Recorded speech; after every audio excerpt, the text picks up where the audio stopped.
The Farmyard Cock and the Weathercock by Hans Christian Andersen. There were two cocks, one on the dunghill and the other on the roof. They were both arrogant, but which of the two rendered most service? The poultry yard was divided by some planks from another yard in which there was a dunghill, and on the dunghill lay and grew a large cucumber. One is born to that, said the cucumber to itself. Not all can be born cucumbers. There must be other things too. The hens, the ducks, and all the animals in the next yard are creatures too. Now, I have a great opinion of the yard cock on the plank. He is certainly of much more importance than the weathercock, who is placed so high he can't even creak, much less crow. No, the yard cock is really a cock. His step is a dance, his crowing is music, and wherever he goes, one knows what a trumpeter is like.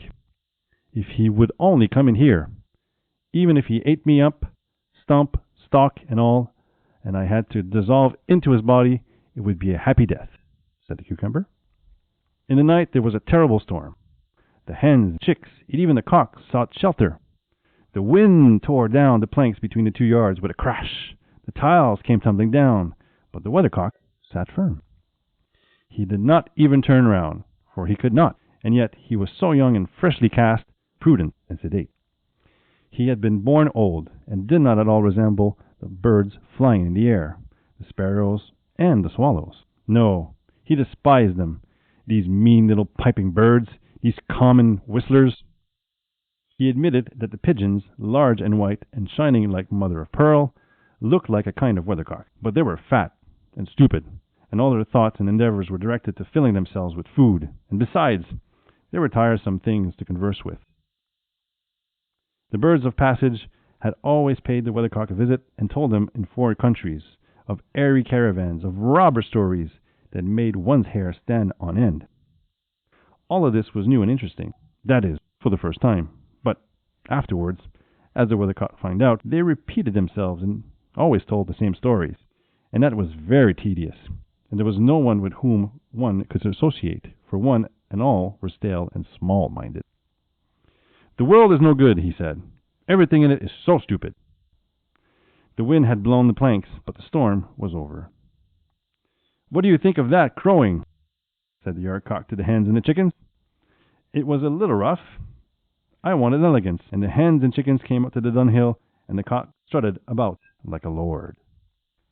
Garden plant, he said to the cucumber, and in that one word his deep learning showed itself, and it forgot that he was pecked at her and eating her up, a happy death. The hens and the chickens came, for where one runs to the other runs too. They clucked and chirped and looked at the cock, and were proud that he was one of their kind. Cock-a-doodle-doo, he crowed. The chickens will grow up into that great hen at once, and if I cry it out, into the poultry yard of the world. A cock can lay an egg, and do you know what's in that egg? A basilisk. No one can stand the sight of such a thing. People know that, and now you know it too. You know what's in me, and what a champion of all cocks I am. With that, the yard cock flapped his wing, and made a comb swell up and crowed again, and then all shuddered, the hens and the chicks, but they were very proud that one of their number was a champion of all cocks. They clucked and they chirped until the weathercock heard. He heard it, but it did not steer him. Everything is very stupid, the weathercock said to himself. The yard cock lays no eggs, and I'm too lazy to do so.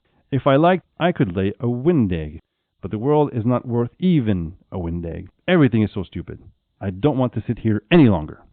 With that, the weathercock broke off, but he did not kill the yard cock, although the hens said that he had been his attention. And what is the moral? Better to crow than to be puffed up and break off. The end.